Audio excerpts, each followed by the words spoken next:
right, good evening, everyone, and welcome out to Speed Racing Network, where we present the Sweet Home Talladega 185 here at Talladega Super Speedway. My name is Sean Griffith. I am here with Xfinity driver Brandon Domain. How's it going, Brandon?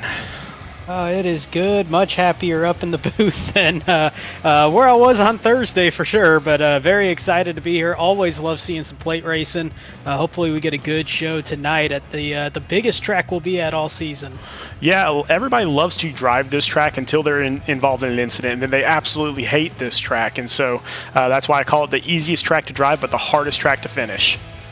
100% on that one. And it makes it where it's real interesting. In practice, it's always one of those things you can work on that bump draft. You can work on being in a pack, but there's only so much practice you can really get. You're not going to get much better on the track. It's just going to be how you navigate this pack racing that is so synonymous with these, I still want to say plate tracks, even though they're not plate tracks anymore, but Talladega, Daytona, there's so little to do with how you navigate the track. It's all about how you work inside these hornets' nests of cars that you see out there. Yeah, if you need to get your blood pumping, then Talladega, Daytona, those are the places to race, because it is 1,000 decisions every second, and one bad one can just completely ruin yours and about 30 other drivers' races. And that's the big fear tonight is, you just start riding around, and even if you're sitting in the back of the pack, somebody makes one mistake, and it can go from, it's unlikely that it's just going to be one car. It's unlikely it's going to be 2 or 3 cars. Most of the time, you're looking at 10, 15, 20 cars get taken out by one little mistake, and it could be something that's just a 1-inch move up or down the track, and all of a sudden, everything just breaks loose out there. Yeah, we saw that a couple different times on Thursday night, where we had a car that was drafting with a car in front of them and just didn't hit them square. So if you don't hit them square, then you're going to go around, and that's, kind of the name of the game. It's just what you come to expect, and my line has always been with this style of racing is you just spend an hour or so trying to just dodge landmines, and you don't know where they're going to be, and all of a sudden you just step on one, and everything just breaks out on the track, and 20 cars are out there with you sitting on pit road getting some damage repaired, and it's just one of those things. If you can navigate it, if you somehow avoid all the trouble, you'll find yourself with a shot at the win, and if you're out there, you're 10, 12 cars out there on that final lap, all within a little bit of a draft, you got a shot at winning this thing. Absolutely. 75 laps of landmines is exactly what they're going to be avoiding. And just like we saw on Thursday night, we're likely going to be 3 wide and sometimes even 4 wide at some points, especially as we get to the end of the race. So that no fast repairs clause is really going to come into play here tonight. That's a troublesome spot. And the other part, too, is when you do start seeing these green flag runs, the pit stops come at you pretty quickly. And so you start getting to these green flag stops, and you get lines of cars that are trying to be in there with their teammates and trying to navigate everything. You got 40 cars out there trying to go on different strategies, all trying to stay lined up. The pit road times where you have those green flag stops, that's as treacherous as anything you'll see out on the track. So those fast repairs, and they're going to be sorely missed tonight here in this race, because there's going to be carnage at some point tonight. Oh, definitely. And hopefully it's not until we get to 5 of the 10 to go. Hopefully everybody stays patient out there. Again, Thursday night was a great show of that, where we really didn't have as many cautions as we normally do at Talladega, and so everybody was nice and patient. And yeah, we were just kind of going around in circles there for a good 40-50 laps, but that's what it takes to get to that finish line. You cannot finish first if you don't first finish. Yeah, and that's something I did not heed that advice on Thursday, getting caught up in some trouble there around midway, but that is exactly what you have to do. And honestly, we saw at Daytona earlier this season, and in a lot of the series that we had, cars that were sitting outside of the top 10, top 15, even the top 20 going into the final lap, sitting there taking home 3rd place, 2nd place, 1st place. So if you're out there, you got a shot. Yeah, I'm looking at the practice right now, and there's definitely some damage happening. So hopefully they're a little bit more patient during the race than they are during this practice. But we do have 20 weeks, and the best part about this race is that it's so close to that playoff cut line that every position and every point is going to matter. For sure, and we kind of joke about it early on in the season that you kind of forget how important points are early, and then you get to this point in the season, you get to Talladega, where Man, it's so treacherous to think about the points once you come here. It's such a wild card, and you're just thinking, oh man, I did not take those points seriously enough the first 8-9 weeks of the season, and here we are, got the ultimate wild card, and only a couple races left to sort out our playoff field after this one. Yeah, and so, again, fixed setups, no fast repairs. They pay $15 a week to be in this series, and once you get down to the bottom line, we do have weekly and season-long payouts, but the big number is that $1,000 for first place, and so Talladega could figure out who's going to get into that playoff hunt and who's not for that $1,000. And it's one of those things that I know firsthand from my side of it is Talladega is not going to get you into the playoffs if you're one of those borderline drivers around that cut line, but it can definitely knock you out of playoff contention if you have one bad race, and that's something that you definitely have to avoid, and it's going to lead to a few different strategies out there tonight. Yeah, and the race payouts alone, $45 for first place, $30 for second, $15 for third through fifth. Really, that's not a ton of money, but it's enough to make you think about the moves that you're making towards the end of the race. Hey, and you say it's not a ton of money, but I mean, if you're sitting there like Landon Lacy or James Holzer, that money adds up pretty quickly with all the first and seconds they've been racking up this season. I mean, you're tripling your entry fee with a race win, you're doubling it with a second, you're making your money back third, fourth, and fifth. And that's one of those things that it does drive you a little bit extra if you're close to that top five and you get to that final lap. And around here, man, that final lap is always interesting. Well, and the big money that we already talked about a little bit, $1,000 for first place, but then second through eighth isn't bad either. $600 for second, $350 for third, $200 for fourth, $125 for fifth, $100 for sixth, $75 for seventh, and eighth place gets $50. And we talk about the playoff format. You know, we'll have our championship five head to Atlanta for our final race of the season. They're all guaranteed at least that $125. Then we got our next group of five that were eliminated just before it, running for those three payout spots as well in that race. So a whole lot to look forward to once we do get to Atlanta. Well, if you want to get to Atlanta and you want to make some of that money, you might want to get a coach out there. Kane Cook is one of the best ones in the business. I know, Brandon, you and I have talked that if you have a good finish this week, that you might want to start considering getting that coach there for that last race before the playoffs, because you may need it. Yeah, Kane and I worked together during the off season just to get more acclimated to these Xfinity cars. He runs in the Cup Series for the Coca-Cola iRacing Series, running for that $300,000 prize purse. Still very familiar with the Xfinity cars and the trucks as well, so don't let him having the Cup experience be what sways you away from that. He's a tremendous coach. And yeah, I get back into the hunt on this thing and start having a shot once again. Definitely going to be hitting up Kane over on SpeedRacingNetwork.com to sign up for one of those sessions again. Well, as always, our next sponsor is Beer of the Week by Beer Street Journal, and we've got a really good one. It's almost Oktoberfest, I believe. When the fall season comes around, most people think about pumpkins, and who can blame them? We've even had 3 pumpkin-style beer segments in the past 4 weeks. But another fall tradition is fast approaching. It's Oktoberfest. So this week's Beer of the Week comes out of Wild Heaven Brewery in Decatur, Georgia. And for the 4th straight year, Wild Heaven is bringing back their Fest beer. Now, originally in years 1 and 2, the brewers used a specific type of European hops in the brewing process, but it wasn't quite traditional enough. For a traditional Fest beer, you have to use hops straight from the home of Oktoberfest in Germany. So that's what they did, and what has resulted is a very traditional but very delicious German lager. So if you're looking for that perfect Oktoberfest taste and feel, don't look any further than Wild Heaven's German-style Marzenfest beer. The Beer of the Week is brought to you by BeerStreetJournal.com, the leading online publication for craft beer reviews. Go to BeerStreetJournal.com to find your next great beer. And as always, you must be 21 to enjoy, and please drink responsibly.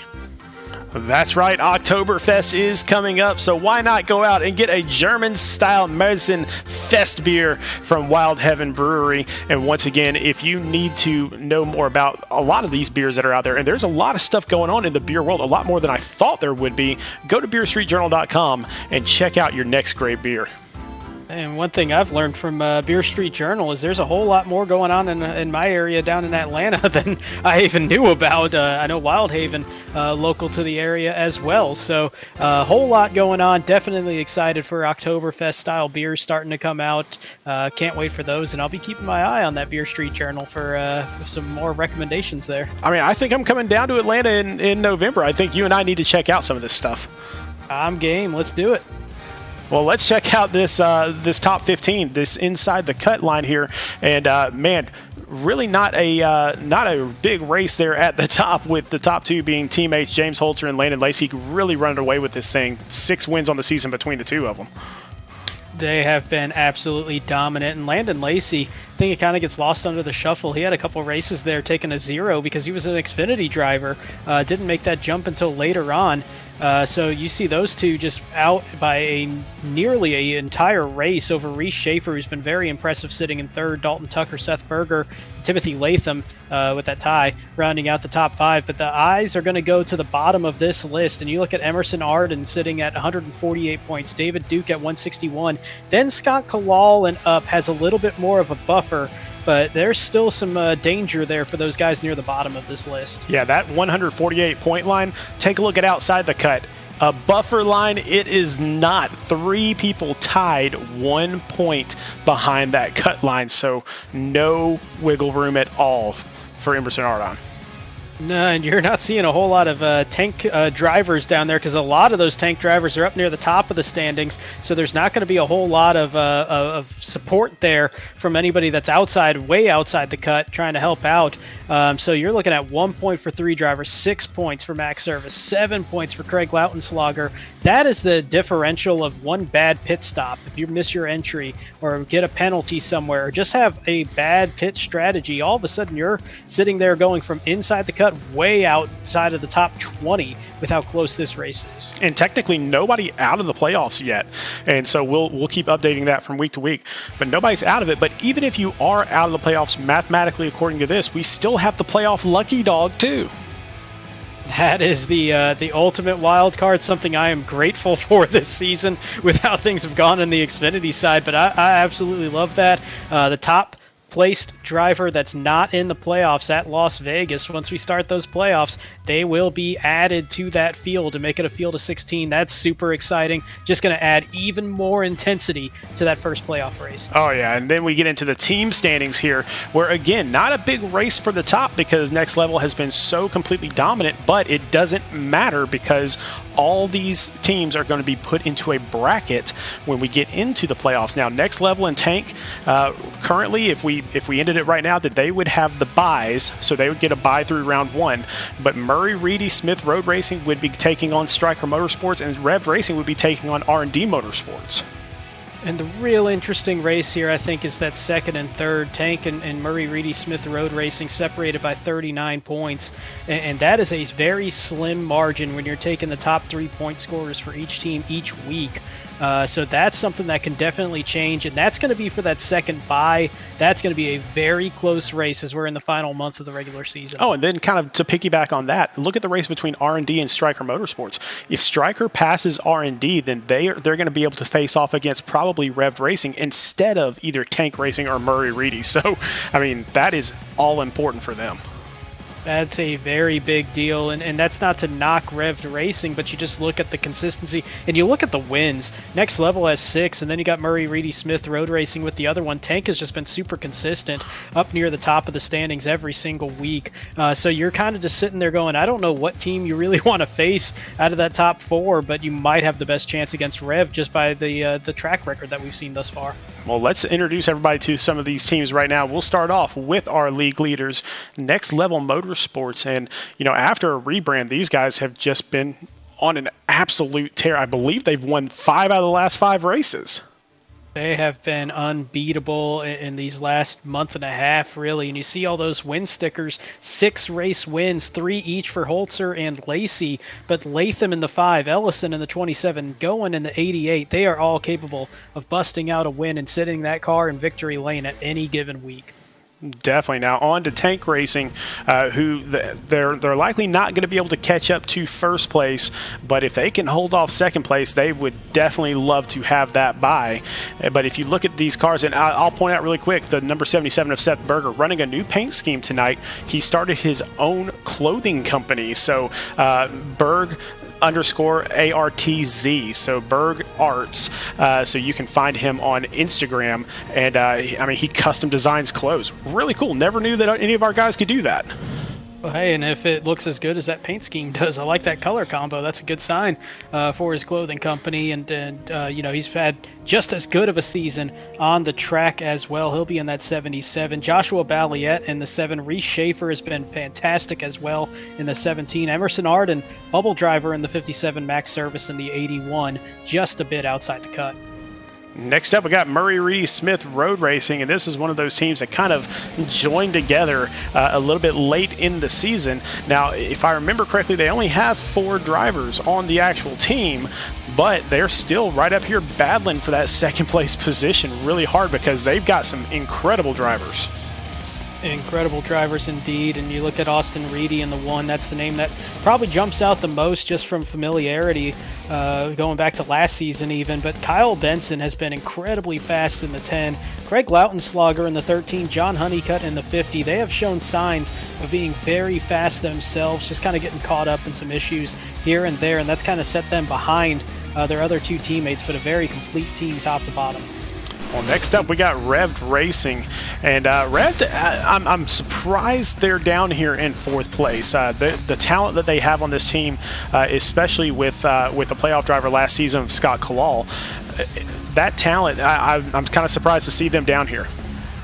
They've kind of been the hard luck team here this season. You know, every time you kind of, once a week, twice a week, you kind of turn around and you see them get caught up in somebody else's issue. And that does happen to some teams, but you got Byron McDonald there in that 9 car that's displayed, Scott Kalal 23, Dalton Tucker in the 73, and Christopher Lawrence in the 99. Next up, we got R&D Motorsports. Now, really fun team here tonight because David Duke, who owns this team, who manages this team, his wife, Allie Duke, runs a company called Minivan Vacations, and you can kind of see the polka dot spots there for Minnie Mouse and that sort of thing. He's got 6 drivers out here on the track tonight, all with identical Minnie Mouse paint schemes. Yeah, it looks awesome. It is going to be torture on us tonight, trying to figure out who is who. Thankfully, the roof numbers are going to be a little bit different colors for everybody, but that's a cool concept. Definitely getting the team vibe here going for Talladega, where team is incredibly important. But the 4 that are going to be the usual suspects out here, it's going to be Brian Mabry in the 3, Jordan Sailors in the 55, David Duke in the 78, Joshua Siegfried in the 60. Well, finally, we have Stryker Motorsports in the 6th position, and again, they're still in this team championship. They just have to have some better finishes as we get into the playoffs, but their main competition right now, R&D Motorsports, so they can move up into that 5th spot. But Bo Brady won the race this past Thursday in the Xfinity Series. We'll see if he can repeat here tonight. And he's very comfortable when it comes to these plate tracks. Loves that style of racing, and if he can keep getting these good breaks going like he did on Thursday, definitely somebody that can contend for a playoff spot individually as well as helping out Stryker. You have Raul Meza, who had a great start to the season in the 37, Kyle Johnson in the 48, and Joe Ruggles Jr. in the 96, rounding out this team. Well, finally, we have an absolute ton of independent drivers because everybody loves driving at Talladega. So just kind of going through the list here, we're just going to pick out a couple here. Dean Brummett, always a danger out there. He's always one of those that could win the race easily. Tristan Bailey has been strong all season. Nathan Nixon has been absolutely incredible all season long. I mean, just pick some. I mean... Yeah, I mean, and another one that pops out there is in the 01. You have Bo Tiffany, had a strong run going for a lot at times at Talladega. So, I mean, this is a very fast group, and like we say, this is the wild card track. You get any one of these guys, even though they don't have a team out there, anything can happen here at Talladega. Well, let's get out there onto the track because qualifying is over. James Holzer, shocking. I'm surprised. I'm absolutely blown away. Our points leader is up in 1st place. Yeah, not too much of a shock, but you can see how tight it is, and that's just the nature of Talladega. Not a whole lot you can do to get too much faster around here. Max Service is going to be sitting in the second position. Row 2, we'll have Dean Brummett and Nathan Nixon, a pair of independent drivers. And then in row 3, Jeffrey Vickery, another independent, and Joshua Balliet, the second tank driver here in the top 6. Yeah, then you got Seth Berger from Tank Racing in the seventh spot. Reese Schaefer from Tank Racing in the 8th spot. So Tank really getting lined up here. Craig Lautenslager in 9th. Chris Mathis in 10th. He's a brand new driver to Speed Racing Network this week. So welcome to Speed Racing Network, Chris Mathis. David Duke in the Rat Pack car. That's what we're going to call them, I believe. So for R&D Motorsports there in 11th. And then Emerson Ardon, our bubble boy, is on the bubble of this top 12 as well. Yeah, and that's going to be a very important spot for Emerson, and very important for him is he's got 4 teammates all in front of him, and the Rat Pack thing still has me a little bit, but yeah, so Emerson Ardon, and if you're those tank guys, that's huge right at the start. There's a lot of drivers that'll want to kind of sit back in the field once they start going around this track and try to stay out of trouble, but with the amount of tank drivers they have, they can really line up and control this race from the start. Yeah, and as they're going to start their parade lap around the track here, I gave you first dibs. Did I give you first dibs, or I think I gave Lacy the first dibs on Thursday? Anyway, I'm going to give you first crack at this. Who's going to win this thing?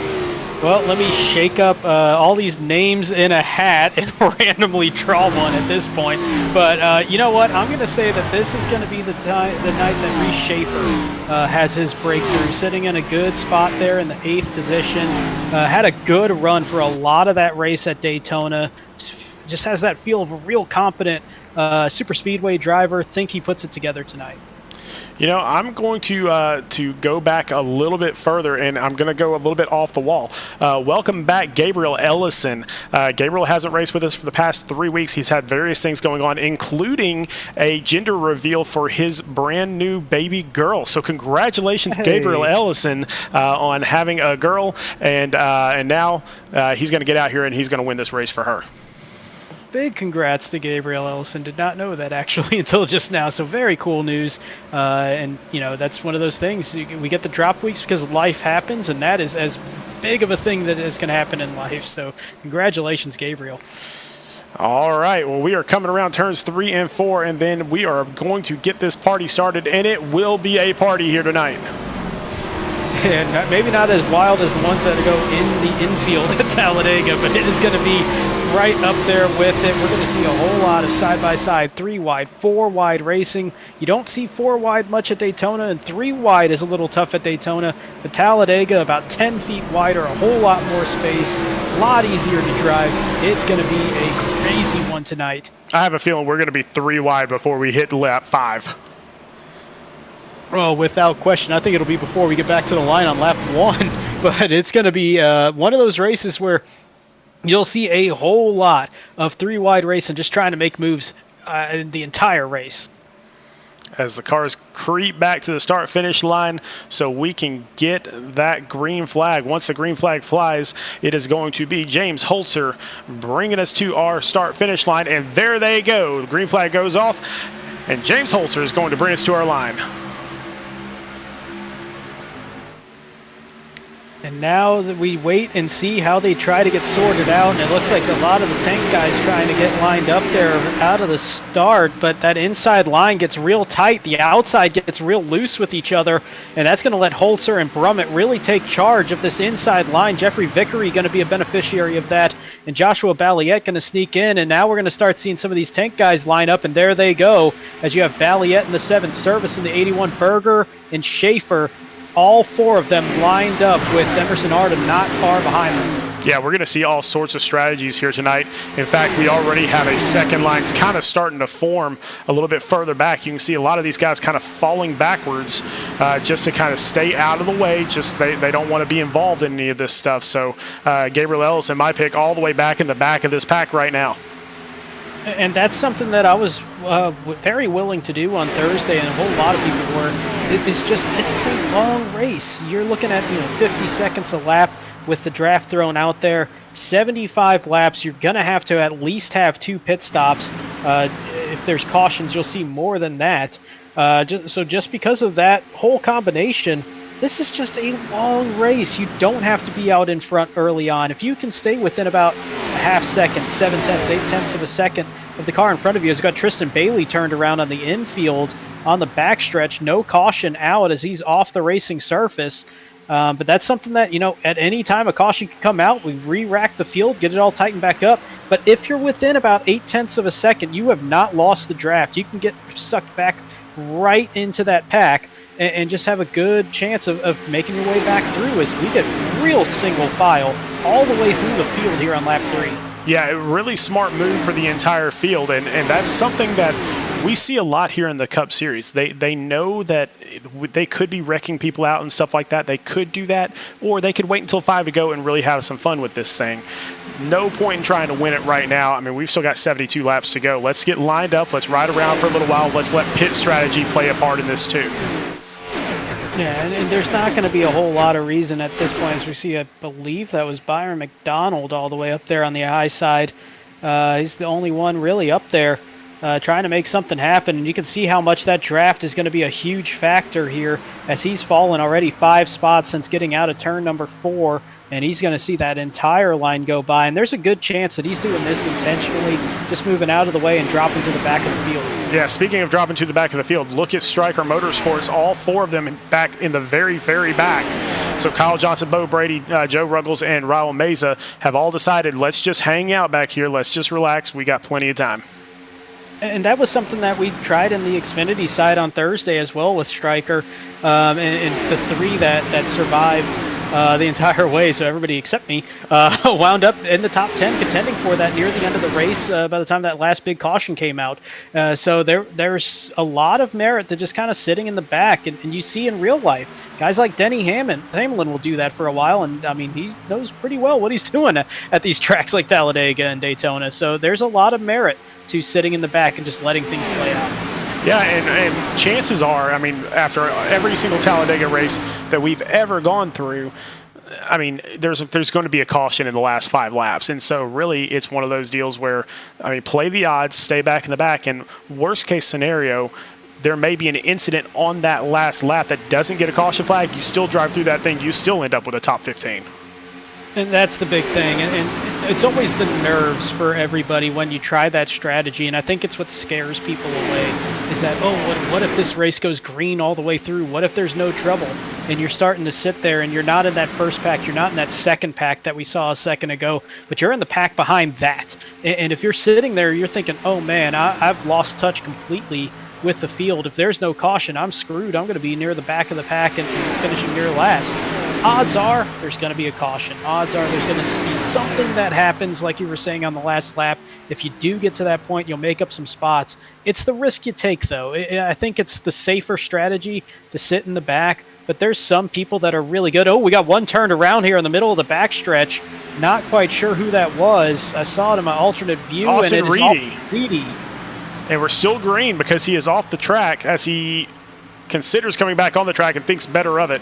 Now we do have a caution.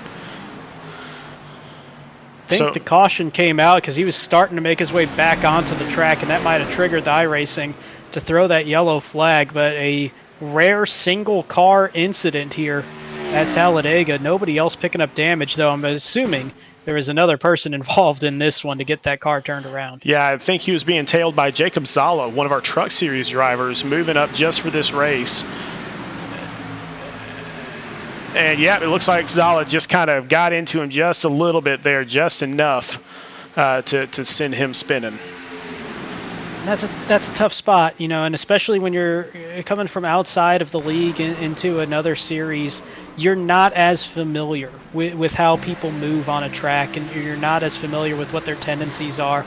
On that one, it looks like, I mean, that's just bump drafting. Not really.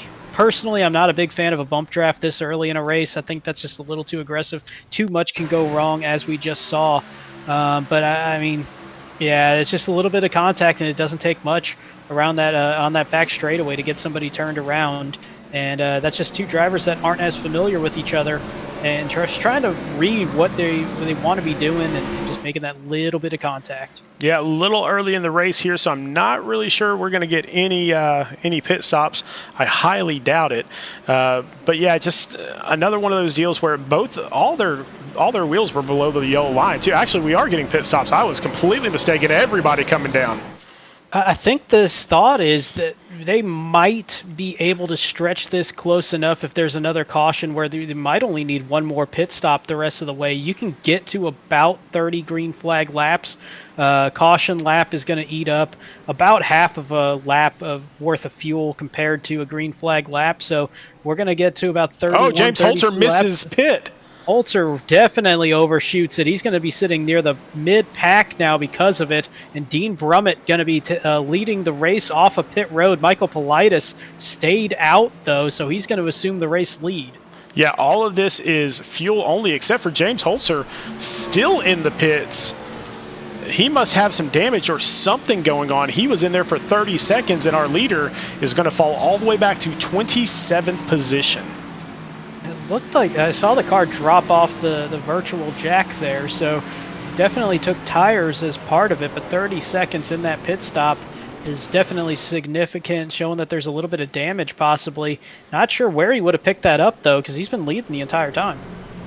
And Michael Politis is going to be our leader after staying out. And so, again, if we get this long green flag run, then that might be a lot of damage for him because he was the only one on the track to stay out. But if we get another caution here in about 10, 15 laps or so, he might be okay.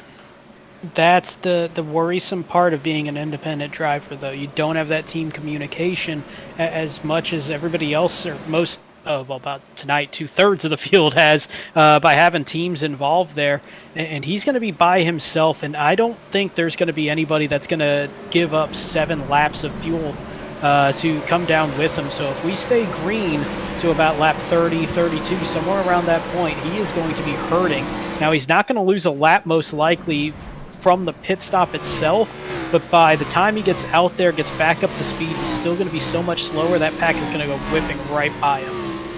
Well, once again, I want to kind of zoom in on Seth Berger here and again, take a look at that car that has his logo on it. And so for the first week, he is running his own company logo. So congratulations to him starting up his own business. Again, you can go to Instagram, which is BURG_ARTZ. So Berg_Arts. And you can check out some of the clothing that he puts together. Really unique stuff. So go and check that stuff out because he's pretty good at what he does. Yeah, no, he's got one of the bigger fan bases here watching every single week, so I'm sure there's going to be a lot of people checking out that Instagram if they haven't already. But definitely pretty cool to see somebody starting out their own business and making that impact there with clothing. Did not know that about him, and that's a pretty cool skill to have here. Interesting, James Holzer comes back down into the pits again. And just a top off on fuel, it looks like. So a few drivers came down into the pits once again just to kind of top off a little bit. So definitely playing that fuel strategy game. And if there's one caution that hits right, they can definitely make it the rest of the way on one more stop. And that's going to be the thing where it's just that little bit of comfort. And especially if you start seeing some green-white checkers near the end of this, if it plays out right, the odds of it playing out right, probably not high. You're going to see another caution at some point, and it's probably not going to hit at the perfect spot. But if it does, that plays out perfectly. And if you're already in the back of the pack, why not take that shot? Oh, definitely. And I mean, one thing that we've talked about in other series is as the fuel load goes down, so does the weight of the car. And so these cars get a little bit shaky going down that backstretch or coming off those turns. And so really, it's another strategy call as well, where you might like that downforce. Yeah, it could definitely be weight. I think that's a little bit less of a factor here. Obviously, the weight is still the thing, but it's just not as handling significant.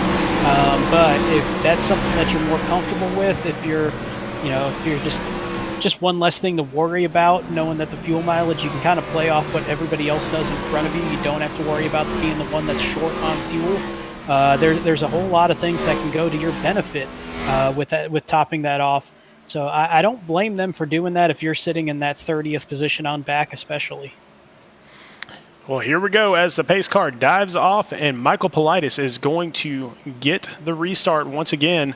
Dean Brummett on his outside. Dean loves these tracks. Dean absolutely enjoys these we call them plate tracks, but these big tracks, and so he does very well at them. So I expect to see him up front most of the day.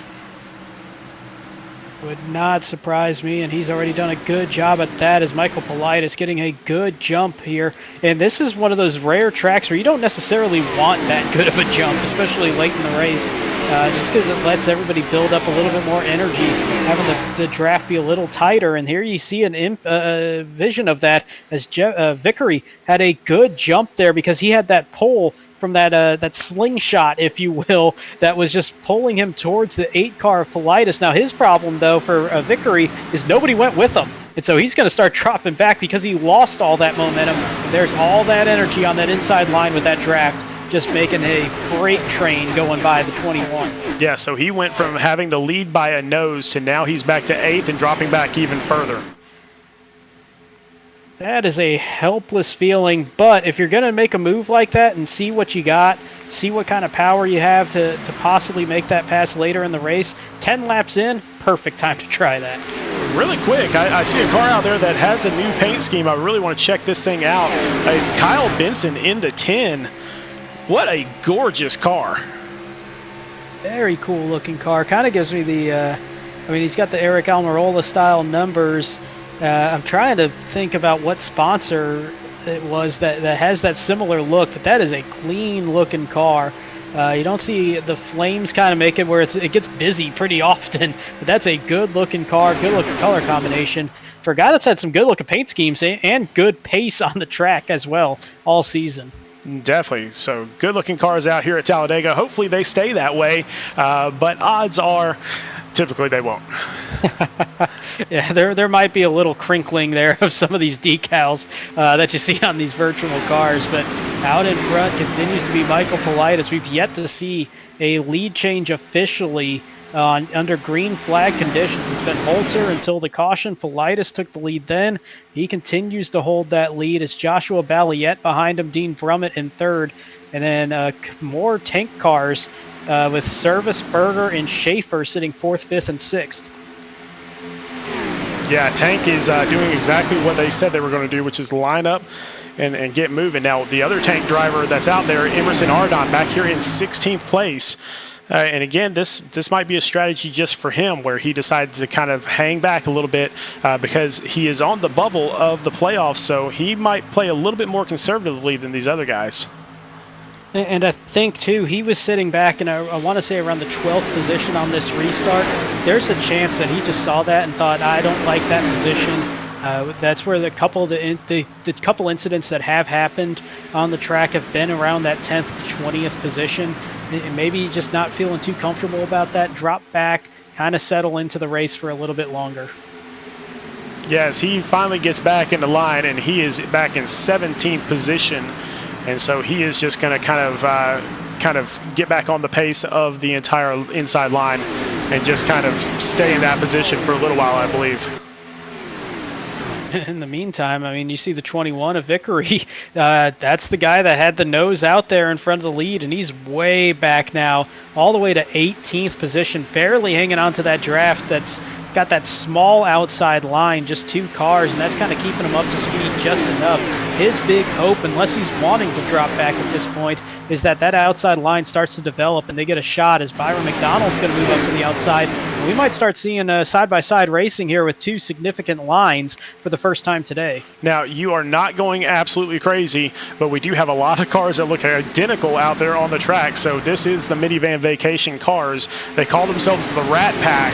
And so you got David Duke, you got Mike Mosby out there in the 66, you got Jordan Sailors in the 55, Joshua Siegfried in the 60, 3 of Brian Mabry. We've got a lot of them out there.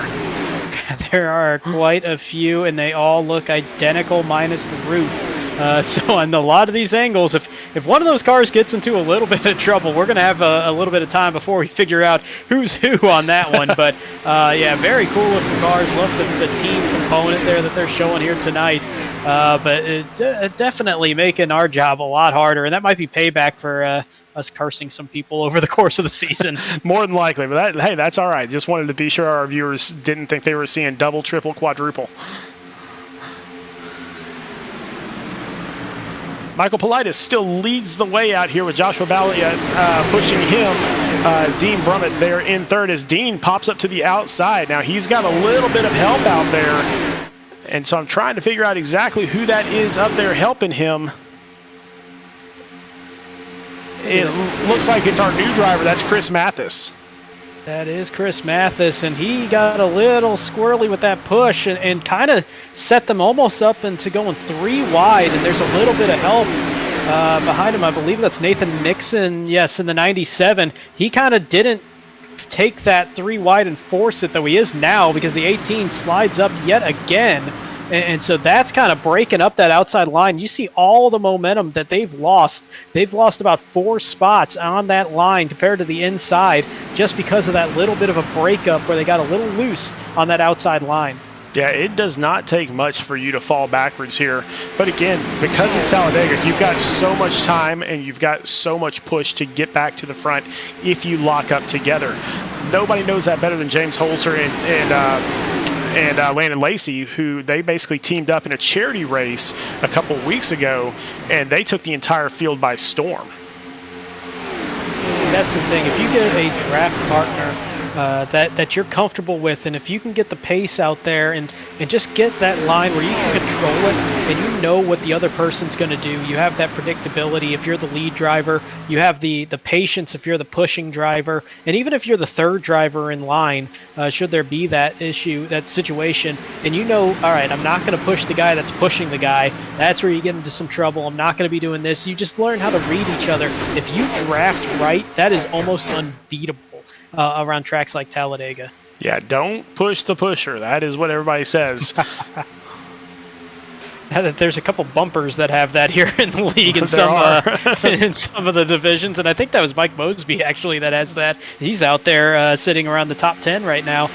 So somebody that definitely gives a little bit of advice out there on the track in one of those the Rat Pack cars sitting on that inside line. He's running, I believe, in the 11th or 7th position right now. Yeah, now, in case you think that this is easy, take a look from the cockpit of Reese Schaefer here. He's got 3 cars up in front of him. That is all you see on the track. That's it. Now, towards the end of the race, when we get even closer and closer to each other's bumpers because you want to drive faster, you can see even less. So the trust level has to be there. And it gets real scary when you start going into the trial, when you start going into turn 1, turn 3, because there's a little bit of, I'm not too sure where that turn is exactly. I know it's around this spot, but it's to kind of nail that down and also predict where the driver in front of you is going to be going. That's where it gets real difficult, and you hit the nail on the head with that. It's so much easier now because they're giving that quarter of a car length of room to everybody. Whoa, getting real snake looking there on that inside line, but they hold it steady. I think that was Dean Brummett that was dropping down to the inside that kind of caused that little bit of a shakeup. But yeah, at this point in the race, you have a little bit more visibility. Near the end of the race, you're riding that back bumper, and all you can see is the sponsor or the slogan that's on the back of that car in front of you. And oh, by the way, while you're doing that, look at the rearview mirror every half second or so while you're doing that and looking out the front as well. Yeah, one of the biggest things that I had to learn when I got into iRacing was on a track like Talladega or Daytona that you really just have to get right up on that guy's bumper if you want to move forward. If you hang off that guy's bumper a little bit, if you come back about half a car length, yeah, you'll still get a draft, but you're not going to get the draft that will push you to the front. And so I was always that guy that I needed to see. I didn't trust the guy in front of me, and so it's hard to win when you can't catch up to the guy in front of you. And that's the big component of team racing around here. If you get a teammate that's in front of you and you're the pusher, you can get on the radio with each other on Discord or whatever avenue you're using. For here it's Discord, and just kind of talk to each other and say like, all right, turn coming up, doing this, and you can talk your way through it. If you're working with somebody that's not a teammate, it's a mystery of what they're going to be doing, and you're just reacting, and that's where you start getting into trouble, because all it takes is that inside, that lead car to kind of drop down to the inside, or maybe just slide up the outside a little bit down the straightaway, and all of a sudden you're misaligned and you bump them at the wrong time when they're starting to slide like that, and you're going to turn them, and it's possibly going to spark that big wreck. Well, Michael Politis still leading the way here, and now he is in the Cup Series officially, and so he does get that bonus point for leading a lap, and if he leads the most laps, then he'll get an additional bonus point as well. So definitely hoping these laps keep ticking off the way that they are right now so he can get those bonus points, but he's coming up somewhat close on fuel.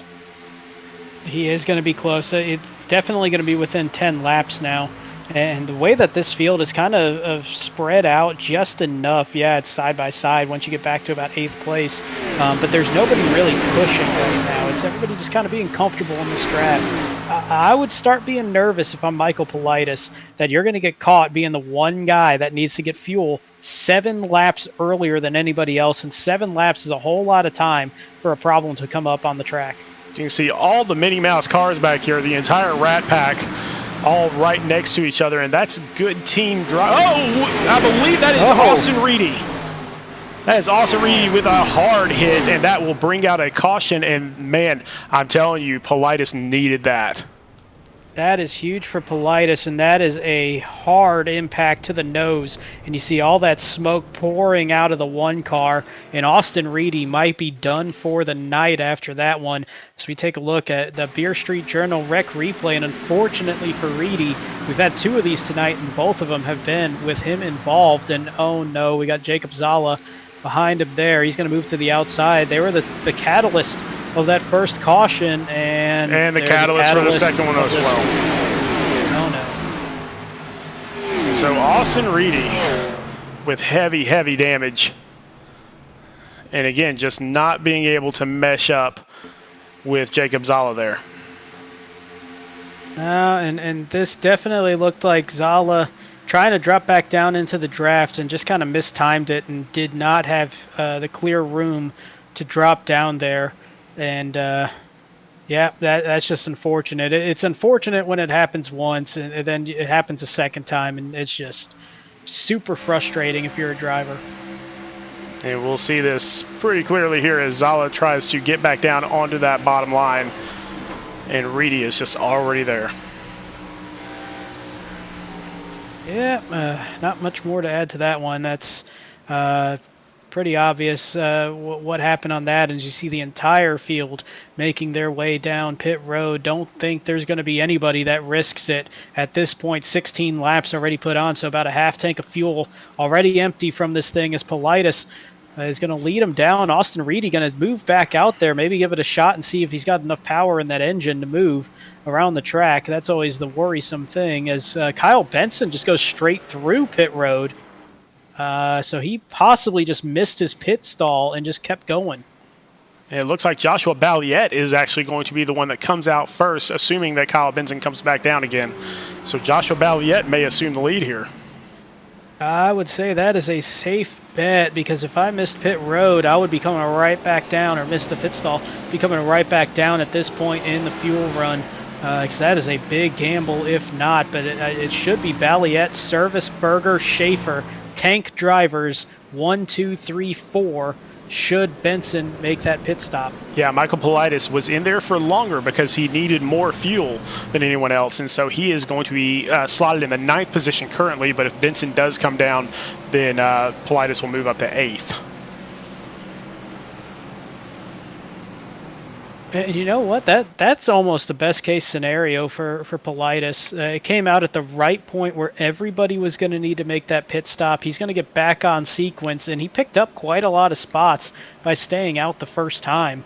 And so that actually worked out about as good as you can hope. And now the view is going to be on Kyle Benson, see if he makes his way back down, because I don't think he stopped and did like a short fuel pickup there. I think that was just purely missing the stall. Correct. I did not even register it as a pit stop because he just came straight down pit road. So, but again, absolutely beautiful car there with those flames. But he is definitely going to have to come back down.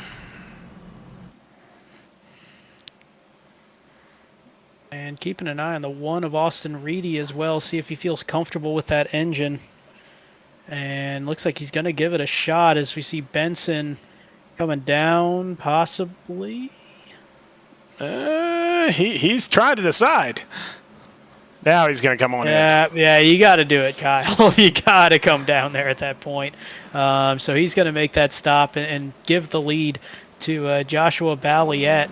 And actually, Benson did lead a lap because he did cross the line first.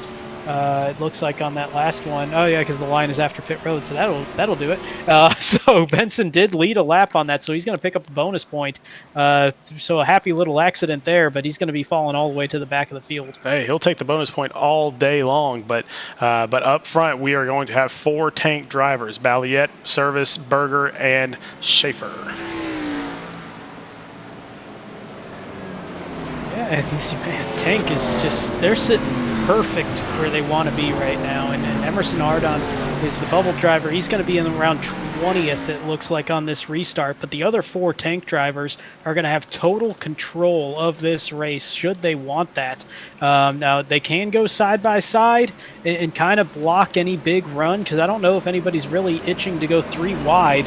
But I think their smarter play is probably going to be just to go single file, line up with each other, and if anybody's going to pass them, they're going to have to pass all 4 of them. They're going hard in that one line.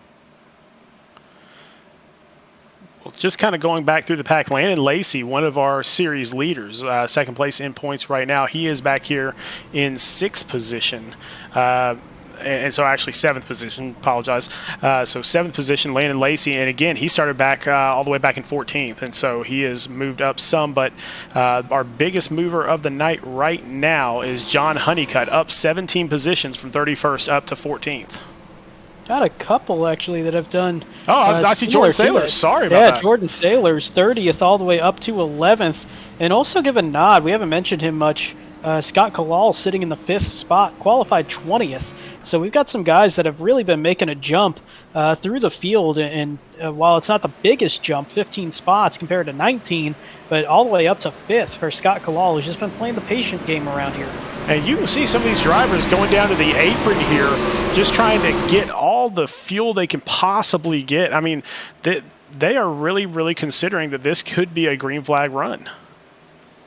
And at this point, I mean, everybody's safe on one more stop. If it stayed green the rest of the way, you're going to get, at worst, 26 laps around this track, and that's if you're leading the draft the entire way. So they should be safe. And Max Service had an issue there on that jump. He got blown by Joshua Balliet. That might be team strategy, maybe, but that's a risky one because he really had a shot at that outside line.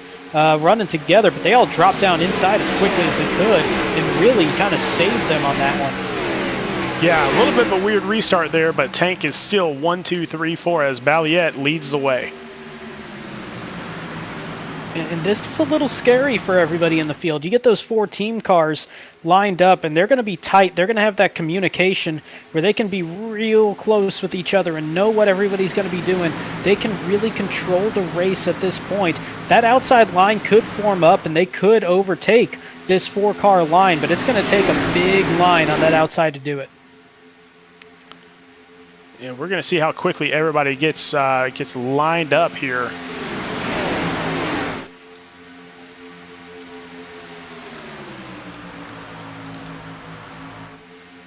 But I'm looking back through the pack here. James Holzer, our series leader, back here in 14th place, just kind of hanging out in the outside lane.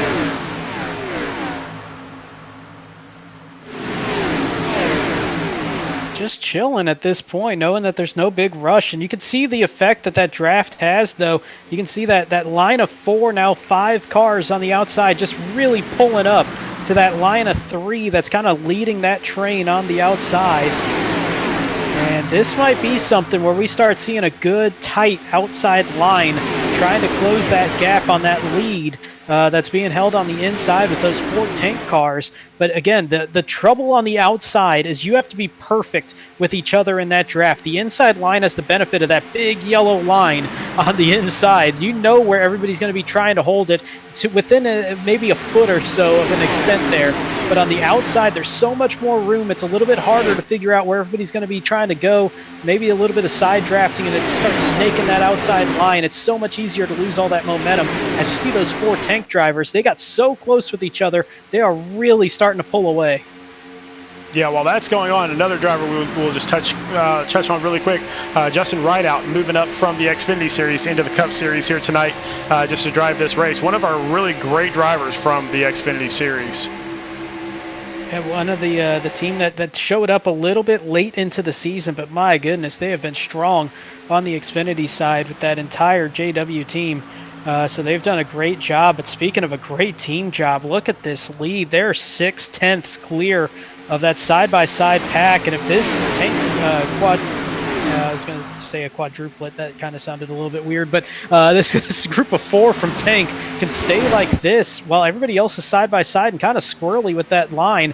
They can continue to pull away enough that it might be something that's unsurmountable at the end of this race should it stay green. Yeah, if this was only 2 cars, I don't think it would be a problem for anybody. But with it being 4 cars, then being able to help that draft out with all 4 of those cars the way that they're doing, if they can get bunched up really, really tight like they are, they could put some distance on this pack. And if it goes green, sorry. But the bad news for them, you can see that line on the inside got away from the outside line behind them, and that long snake of that inside line starting to reel them in. They've gone from about 6/7 of a second of a gap down to 3/10 and closing in a hurry. So it didn't take much, but it did take that inside line getting away from the outside, and everybody just kind of sorting it back out single file. And look at that. That lead that was built up over a handful of laps, already gone. Well, you got to be really careful, too, because Max Service pushing as hard as he was on Joshua Balliet, it overheats his car, and there's really no way for you to switch positions without losing a bunch of positions here. So you can get that done for 3 or 4 laps, but then at some point, you've got to get some air into that engine.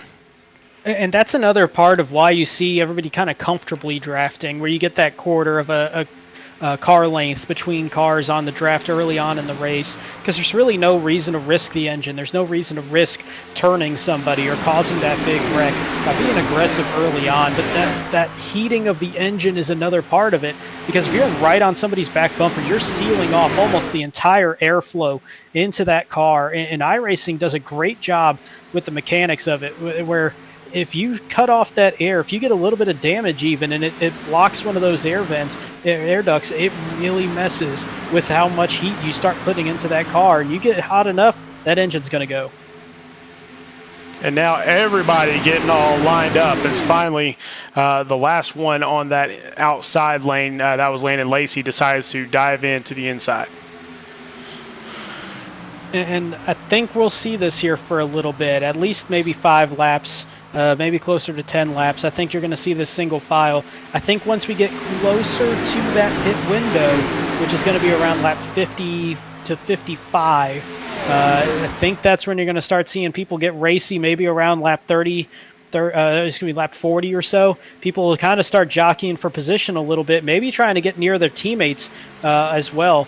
If they see somebody that's a little bit close, maybe a couple cars away from them, you might see this field starting to try to sort themselves out to have a better exit on pit road. Let's go back to the back a little bit. I'm trying to figure out that. Is that Nathan Nixon there? On the outside, yes. Nathan Nixon in the 97 on that outside. He's the lone guy kind of stuck there. Dalton Tucker got shuffled out to the outside as well. Nixon kind of clearing himself a little bit there in front of one of several Rat Pack cars. So I'm going to try to figure that one out. 60. Joshua Siegfried. Man, that's going to be hard tonight. But, yeah, he kind of cleared himself on that one. Saw that little bit of space and made that work. So probably a little bit of patience there from Siegfried as well.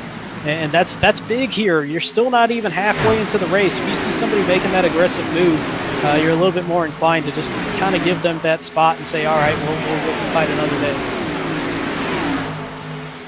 And let's head back up front as our leaders, I believe they're passing Jacob Zala now on the outside in the 4-car, and so he will go a lap down.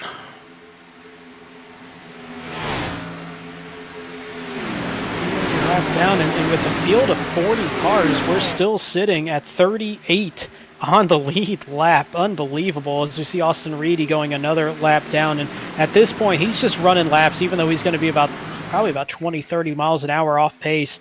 He's just trying to turn laps just in case a big wreck happens, and he can keep moving and retain as many points as possible. But after a few laps here, it's going to start getting to that point where there's kind of not a whole lot left to do that for. But with 40 laps to go, just hang on to it as much as you can until that engine possibly lets go. Yeah, we had a little bit of a change for the lead there. Max Service passes his teammate Joshua Balliet. I think it was just at the point where Max Service needed to get some fresh air on that engine, and so decided to swap up spots a little bit. There is that, and there's also that little bit of the draft factor when it comes to the fuel mileage. If you're pulling that train the entire fuel run, you're going to be about a lap, maybe closer to 2 laps shorter on fuel than everybody else, because you don't have that draft where you can kind of crack the throttle a little bit more and conserve that fuel. So that might have been something too. They're thinking, all right, we're almost halfway through this run. Let's let Max jump up there and kind of lead this pack as well, so we can even out the fuel mileage here for the tank guys up front. Landon Lacy pops out to the outside in front of Jeffrey Vickery, and then they're going to try to push their way forward. And this is going to be something interesting. Is that outside line getting pretty heavy in numbers, and we might see what we saw a little bit ago, about 10 laps or so ago, where that inside line up front starts pulling away, but they're not nearly as tight as they were on that last time about 10 laps ago. The outside really holding a firm line around that second lane. Not a whole lot of movement there, so we might start seeing a good run here and get some good side-by-side racing all the way through the field for really the first time. But that top 5 has really just stayed the same. The 4 tank drivers and Scott Kalal. And again, Scott, one of the quietest drivers out there. And what I mean by that is you don't really mention him, you don't really see anything from him or anything like that, but he's always there. Yeah, it's very like Jeff Burton-like is the first name that comes to mind, where, yeah, there's going to be those races where Jeff Burton kind of just dominated a race, but most of the time just was there, and then you get a look at the end of the race and you're like, oh, guy's sitting in 5th place. Look at that. He's got a shot for the win. That's kind of the driver that comes to mind. Scott Kalal, I mean, that's just a smart strategy. Just keep yourself out of trouble. Just manage your equipment. And one of the things that I know that we've talked about is if you're sitting in the top 15 every single week, guess what? You're going to make it to the playoffs. And that's kind of that strategy of just be good enough where you're not putting yourself in position to be finishing 40th place. And that's kind of what Scott Kalal's done, and he did it a lot last season too.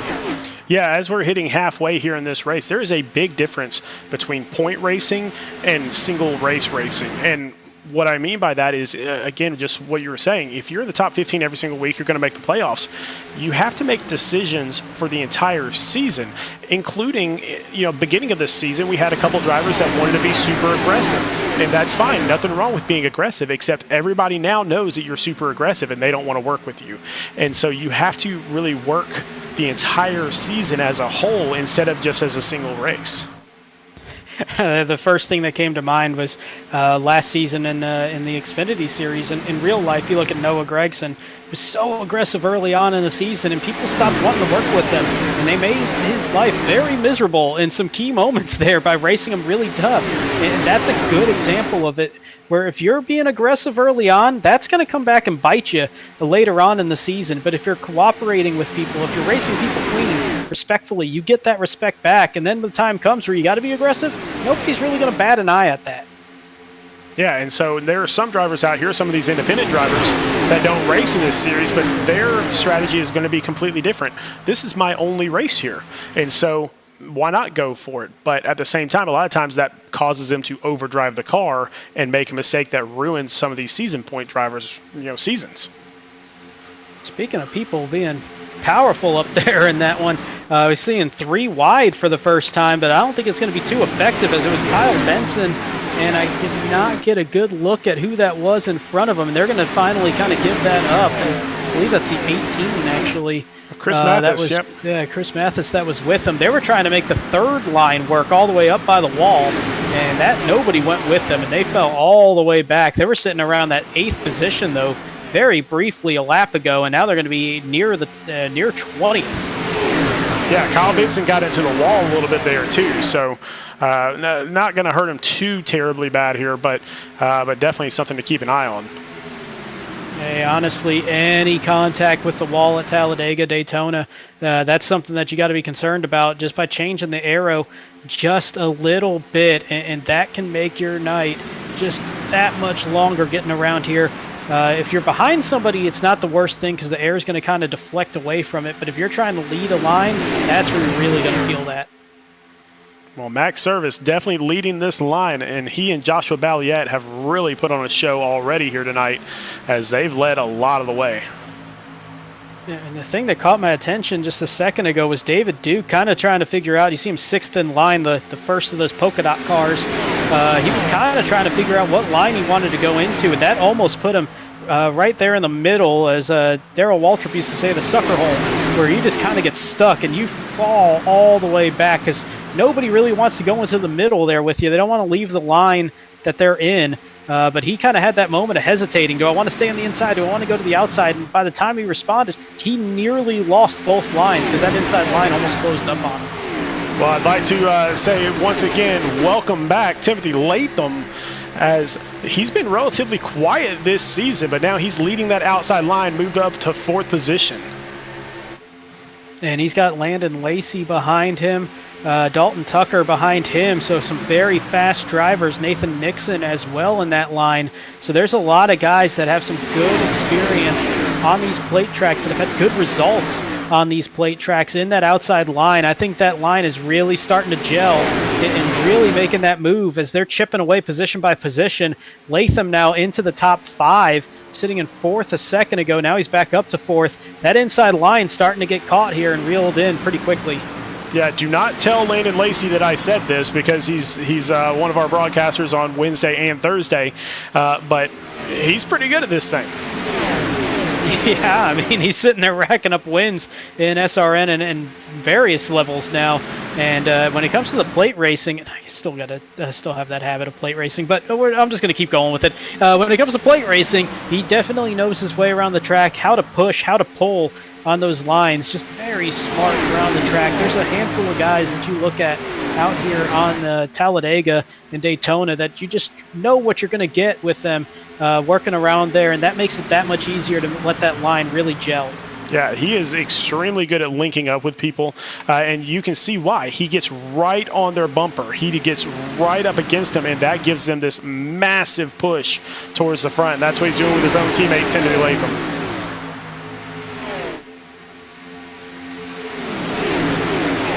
Speaking of teammates, still got those 4 tank cars leading that inside line. Scott Kalal almost being a pseudo teammate there, the way that he's been kind of glued to that back bumper as they continue to pull that inside line, which still has the power in numbers. They've got about twice as many cars on the inside line as the outside. That's really the only reason that outside line hasn't made up as much ground as they possibly could have. They just don't have the numbers in it to generate that much more power.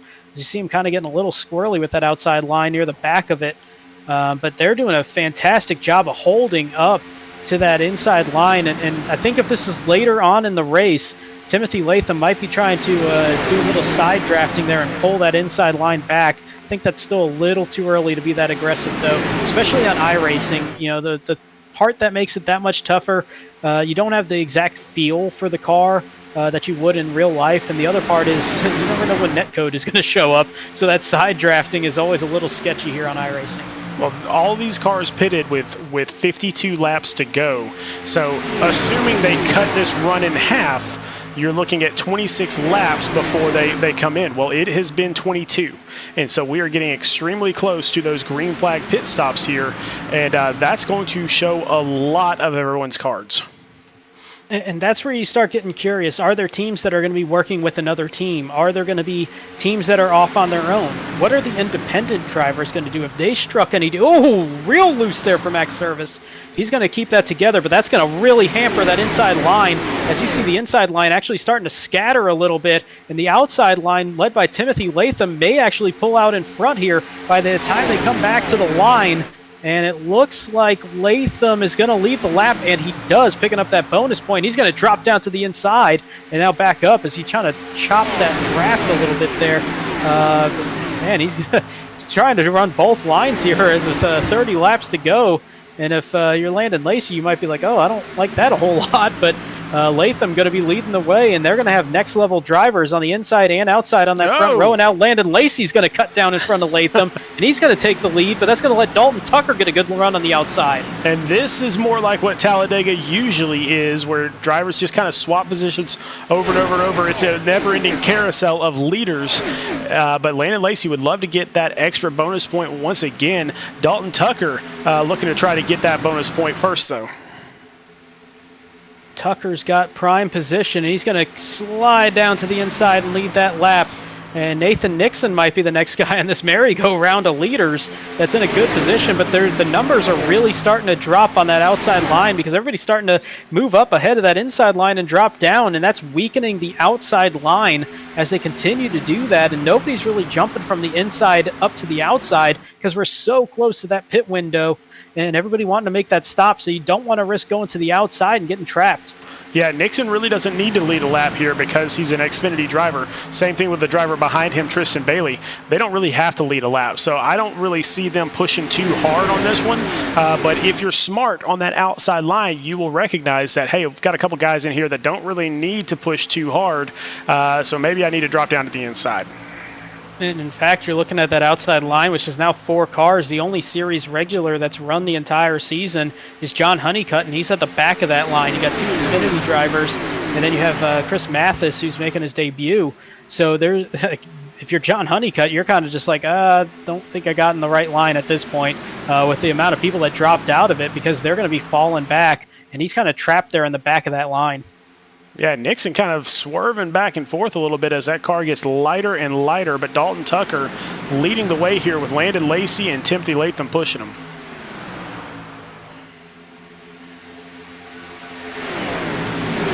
There's starting to be some more and more chatter going on the driver channel that's talking about when people are going to start making pit stops. I think we're a lap or 2 away from starting to see the field really starting to make their way down as we're past that halfway from the last caution to the end of the race. And in fact, we're seeing a few of the striker guys, Raul Meza, Joe Ruggles, they have made their pit stop a little bit earlier than most anybody else, maybe by a lap. And you can see how much pace difference there is by them coming back out there. And the trouble for them is this line is about 25 cars deep with all that energy and all that speed built up in the draft. They're only going to have 2 trying to build up that speed. It's not going to be as powerful. They're going to be in trouble here, possibly a full lap down by the time everybody's back up to speed. Yeah, some of our guys in the rear of the pack are definitely pitting right now, but now it's about time for these leaders, and here we go. Dalton Tucker diving down to the inside. He's going to have some teammates coming down with him as far as Byron McDonald. I believe Scott Kalal is going to be in there as well. Chris Mathis, Nathan Nixon, Brian O'Shell, Tristan Bailey, Justin Rideout, all these guys pitting right now, but that hands the lead over to Landon Lacy and Timothy Latham here. And if I'm in that first group that just pitted, I'm a little nervous because they were scattered through the top 30 or so cars and not really that tight coming in. And if all the pit stops are the same, they're still going to be very loosely separated when it comes to the exit of pit road. So I'm real curious to see if they can get that lined up and get up to speed, or if this line that I think everybody is going to be coming in here this time, it sounds like if they can stay tight, they're going to have a huge advantage. Yep, here we go. Everybody coming down. We'll see who stays out there. I believe that's David Duke staying out. Nope, he's going to come in too. Yeah, it's just going to be Joe Ruggles and Raul Meza staying out because they have already pitted. So they're going to get that lap back, but they're going to be in trouble here because by the time they get up to speed, it's going to be a real tough task. Emerson Ardon is going to be going by, and he's got Tyler Markle and Gabriel Ellison with them. But again, that's just a 3-car line, and that could be trouble for them. Actually, I think Markle's already pitted, according to my... No, he is not. He is not. So that might be a little glitch. So Emerson Ardon, brilliant move by him because, again, being on the bubble, he has to get that bonus point. He needs all the points he can possibly get. And so he needed to get that bonus point out there. But as we get back to it, it looks like Timothy Latham's going to be the first one off of pit road, as it looks like he only took fuel. Some of these other guys took right side tires possibly, but most of them just took fuel. So Timothy Latham is going to end up being our leader once we get through this pit cycle. Looks like Dean Brummett may have had some issues here. Not sure if it's just blinking issues. I think it's just blinking. Lots of blinking going on. Emerson Ardon, we saw this on Thursday night where the iRacing server was having issues, and it is just going absolutely crazy right here once again. But Emerson Ardon getting into his pits. Timothy Latham is going to come around and take the lead right back. Oh, that makes me real nervous seeing all this blinking around here. Because that can get real dicey real quick if you don't know where anybody is and you're running so close with each other. This is a little scary, and I'm wondering if there might be a caution thrown just to kind of help this. I'm not going to make that call for them, obviously, but this is real dicey. Oh, yeah, this is getting crazy as the iRacing server is starting to blink out a little bit. We did see this on Thursday. Definitely messed a lot of stuff up, but it looks like it might be stabilizing itself back out again. And that is a tremendous job from everybody in the field. There was a lot of communication on the driver chat. Even though that was even blinking in and out, where it was kind of cutting people in and out. But nobody got real aggressive in the draft. They all kind of sat back, and looks like we're good here from this point. So hopefully it's just a short incident like we saw on, earlier this week, and that's the end of it. But great job from everybody making that work. Yeah, now we've got a nice 10-car pack here at the front, as Timothy Latham leads the way. And then we got 3 tank drivers, Reece Schaefer, Joshua Balliette, and Max Service. But we also have a 4th tank driver back there in 9th, which is Seth Berger.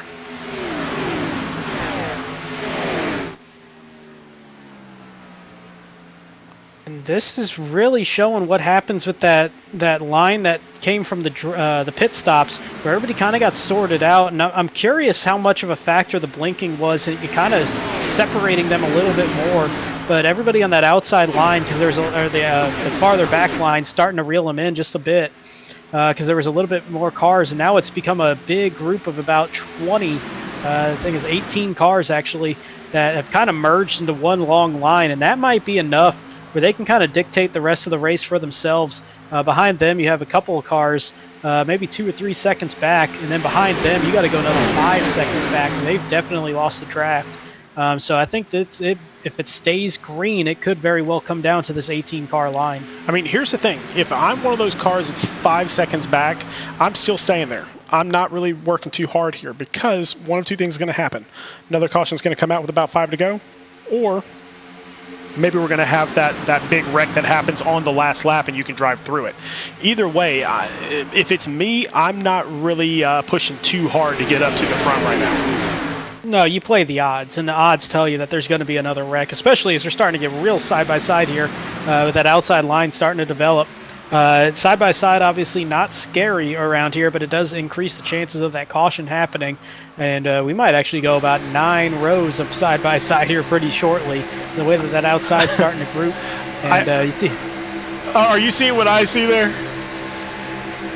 I love Timothy Latham's paint there at the bottom of his bumper. It says "push here." Oh man! Oh, I love that. That's great. That's a good cue. You know, we mentioned Mike Mosby with the "Don't push the pusher." That's good instruction as well. And Timothy Latham might be wanting Reece Schaefer to push a little bit harder on that, as here comes that outside line, and Landon Lacy with a big run. He's got Jon Honeycutt just shoving him up to the front of the field. Lacy's already got 6 wins in Speed Racing Network, and he's got 3 wins on the season here in the Cup Series, but that's just not enough for him. He wants win number 4 this season. And you know what? Those bonus points that from leading laps, leading the most laps, all that goes a long way once we get to the playoffs. So even though he's pretty comfortably in at this point, sitting 100 points up above the cut line, and with all those wins, he's racking up bonus points by leading this lap and doing all that. Yeah, he's definitely going to – he and his teammate James Holzer are both going to be sitting really pretty going into the first round of the playoffs. They're pretty solidly in. In fact, I was doing the math on it. I believe they can actually make their way in tonight with a good finish. So they can actually solidify that here tonight. Unreal. Still have 3 races remaining, and talking about people clinching their spot into the playoff, and it's not like we do the win and in style. They're just pointing their way in this early. Just shows how good those two have been. And there's going to be 4 other drivers that are going to be not far behind them, possibly locking their spot up next week. Yeah, and as fewer and fewer of those spots are available, that cut line becomes more and more tense. And so that's why we continuously check in on Emerson Ardon back here in 24th position. So again, I'm not panicking if I'm him right now. I like where I'm at being 10 seconds behind that front pack, because if there is a big wreck there on that last lap, he's going to be able to drive through it. And that's what you're hoping, and it always sounds bad that you're hoping that there's going to be a big wreck, but that's what you're hoping at that spot.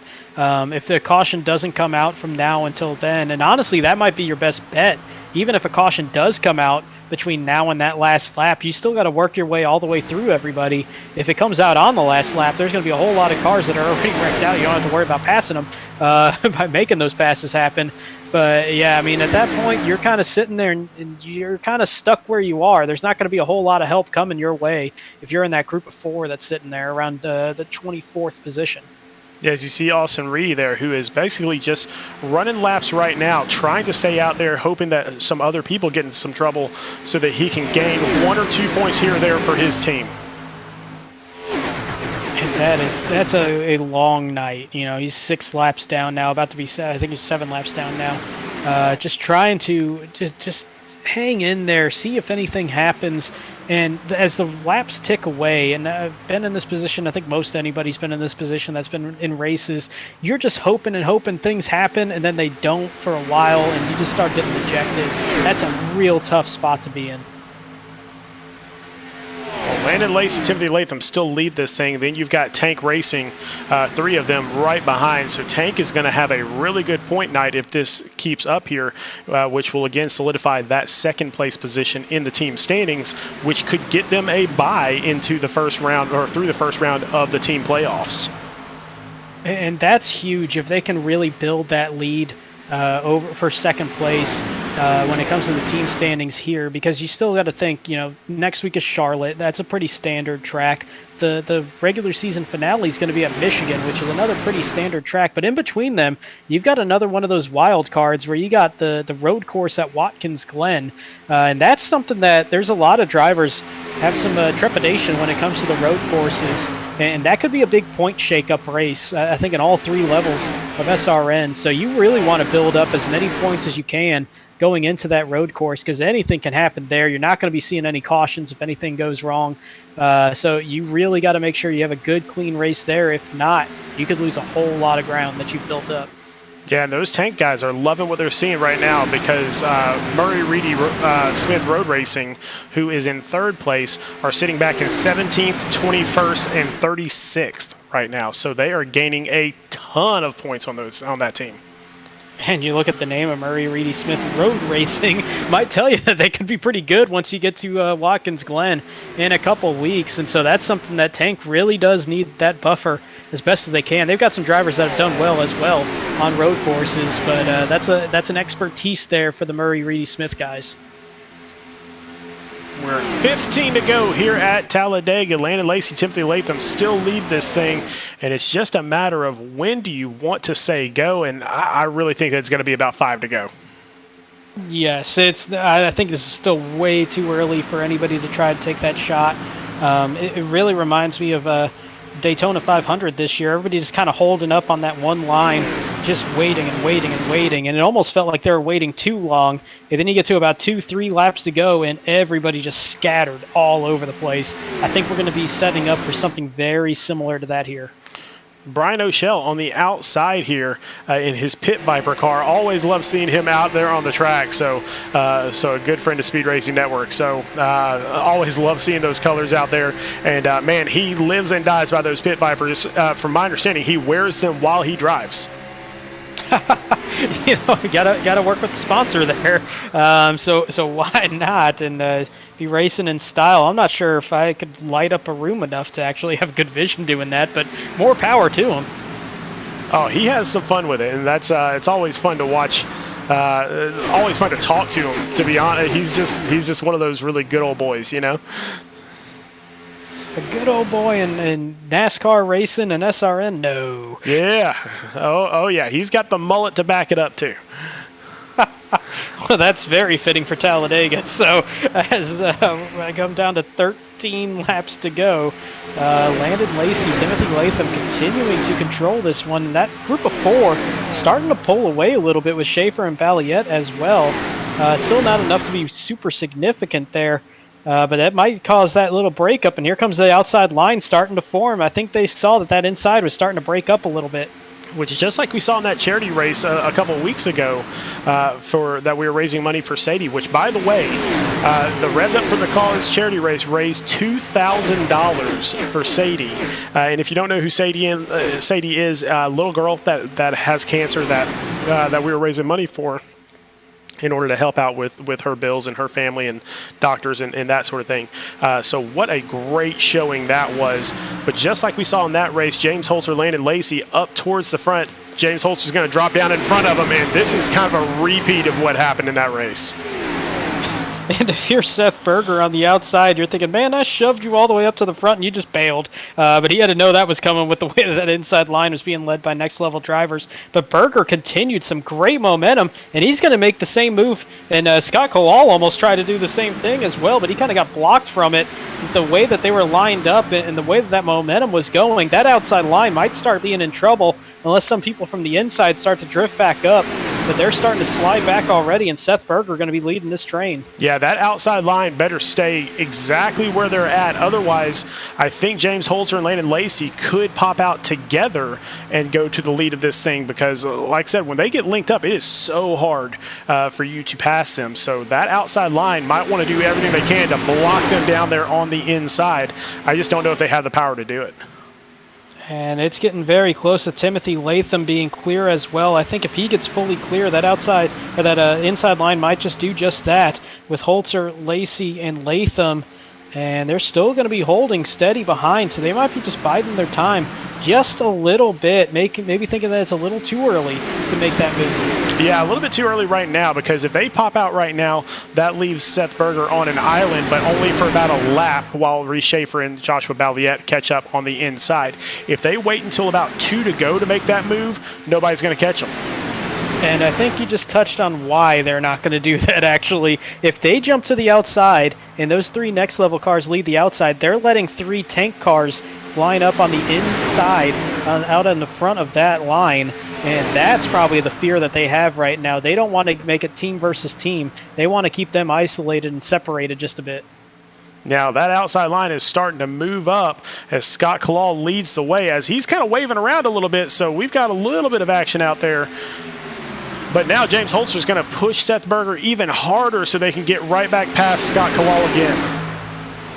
That outside, if they can stay straight, they start to get the numbers now. It's not quite as many cars as the inside, but it's enough to be making a run if they can stay tight with each other.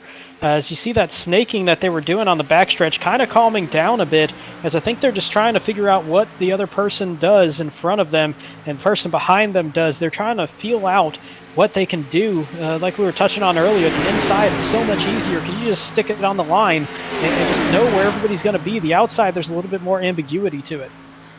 Yeah, they've gotten a little bit away from Landon Lacy there, so I believe Scott Kalal is going to have a little bit of a run on the outside. But now the inside's starting to get formed up once again. So just kind of a little bit of back and forth here for the past 4 or 5 laps. Still got 9 to go, though, so still plenty of time for the outside to make a move. Yeah, there's still space between the cars, so we still got plenty of time. Once we get to about 3, 5, maybe 5 to go, I think it's going to be a little bit later than that. You're not going to see any daylight between these cars. A lot more like what we're seeing right now between the 77 and 42 up front. And James Holzer, I mean, again, just up here in the top 3. I mean, seriously, we need to get this guy a chair with his name embroidered on it. He is up here every single week. Well, the guy behind him also in a podium position right now may get a plaque as well on that chair, as it's Holzer and Lacy. Big shock, sitting in the top 3. And Seth Berger, who's been strong all season long, leading the way. We're really seeing a who's who in the point standings, in the top 5 especially, as there are 5 of the top 6 drivers in the point standings sitting in the top 5 in this race. Yeah, and so if any of those guys on the cut line were hoping at all for any of these guys to fall backwards a little bit to allow them to catch up, it's just not going to happen the way it sits right now. I thought this was the wild card. I thought this was the shake-up track. All of a sudden, if you're good in the point standings, you're pretty good out here today. This is an interesting race. You don't see that a whole lot. Well, we'll find out if the strategy that we came up with is the same strategy that they're thinking. They may be watching us as well, but some of these drivers like to watch our broadcast while they're driving, and so maybe we just gave them the strategy. So we'll find out if they take our advice or if that was their strategy all along, as Scott Kalal starts to inch closer and closer. And that was a sketchy moment there with Seth Berger and James Holzer. Berger kind of slid up the track just a little bit, and Holzer was still pushing him, and that got real sketchy for a moment, because if he pushes him in the wrong spot, that could turn that car around in front of the entire field, and that's kind of where Kalal made up that little bit of time, just because they broke up that inside just a touch to make sure that nothing happened there. And now it's just kind of a waiting game. Like I feel like we're waiting on the big one to happen here. It is definitely got that feel of the ticking time bomb that's about to go off. Everybody's been very controlled for coming up on 70 laps around Talladega. We've only seen a couple of small incidents on the track, and it definitely has that feel that the intensity's starting to ramp up. I'm no longer sitting, as I call this myself. I'm kind of in that spot of like, all right, something's about to happen here as we get to 5 laps to go at Talladega. I mean, no real movement just yet. I mean, that's kind of the fun part about our broadcast sometimes is, yeah, these guys are racing door to door, but really nobody has made a move. No, not a lot of position changes, not a lot of aggressiveness yet, but I think we're starting to see some guys testing out some side drafting a little bit. You can see the lines breaking up because people are starting to get closer together side by side, and the turns especially. They're starting to feel out the aggressive moves that can be made out here. I think we're about a lap or 2 away from this thing getting real interesting. Going back a little ways, it looks like Dean Brummett and Michael Politis are going to be the 2 kind of cutoff cars. So the top 17 are in this group. Now, of course, they've got a little ways to catch up and that sort of thing. But if something happens at the front and they're able to drive through it, they could walk away here. And they're 2 drivers in very different positions. Dean Brummett pretty comfortably inside the cut with 3 races to go after tonight. Michael Politis needs to make up some ground. Sitting in, I believe it's the 20th position coming into this race. And so that's a real interesting spot. Does he say, you know what, this is good enough, I'm making some points on people that are ahead of me, I'll take it if nothing happens, and not risk anything bigger coming, any bigger hit in points by being aggressive? Or is he going to try to make this big run here in the last couple laps? That is an interesting spot to be in. You know, out there in the YouTube chat, I believe that's Vincent Cortez saying, how has Holzer not blown up yet? And that's a great question. He's been pushing Berger really, really hard for the past few laps, but look at the gap there. That's how he hasn't blown up yet. He backs off just enough to let the air in there, and then he gets right back to pushing. And it's almost been, as he gets into turn 1, he really backs out. Once he feels that Scott Kalal's at least a car length back, or if not more, kind of backs off there. The second he starts seeing Scott Kalal creep up, or they get to the straightaways, he really gets on that back bumper and starts pushing him back forward. Yeah, and so really in that way, Scott Kalal is kind of controlling what this inside line does. If Kalal starts to push up forward, if Dalton Tucker starts to push him really, really hard, then that's going to force the inside line to do something about it. But right now, again, they don't have to, and there they go. They all 3 pop out to the outside with 3 to go, exactly what we were thinking the strategy would be. And now this is where we're going to start seeing 3 wide racing here. Right now, as Timothy Latham gets stuck in the middle, they're going to go 3 wide as Scott Kalal kind of stopped that run that he tried to have. The next level teammates up in front are going to drop down to the inside to try to help Latham, but he's going to be blocked off by Kalal and Tucker, and now we're going to start seeing them scatter. And so James Holzer, our point leader, leads the way. Our second in points, Landon Lacy, in second. So really just kind of playing out the entire series on the track right now as we are 2 to go. I'm real surprised that we actually got more single file than they were at the start of this lap. They really did not spread out a whole lot here, and we're coming to the white flag, and we're really looking at the top 10 cars all single file. And as we're coming around, white flag here at Talladega, and can anybody catch up to Lacy or Holzer? It's going to take a mistake at this point. I don't think you can get by them with the way that they've been drafting. This really is almost impossible to pass both those cars. They're going to take a shot with Scott Galal trying to pull in. Now they're going to start snaking and really spreading out here. This might get interesting with some lap traffic coming up as well. Oh, wow, and staying on the track with the lap traffic, they're going to get right in there and cause a little bit more of a scatter effect. And it's still going to be Holzer and Lacy pulling away as Reese Schaefer gets turned. He saves it, but now side by side to the tri-oval. And Lacy pulls ahead just barely. We're going to get to the line. I believe it's going to be Holzer. Picture-perfect side draft between the teammates there as Holzer just pulled that parachute by packing the air under the right rear fender of Landon Lacy and just whipped right by him just in time to get to the line. And it's Holzer, Lacy, Kalal, Latham, and Berger, top 5 here at Talladega, and one of the cleanest super speedway races I've seen on iRacing in a long time. Yeah, great finish there between two teammates as everybody kind of gives their congratulations to James Holzer on his 4th win of the season.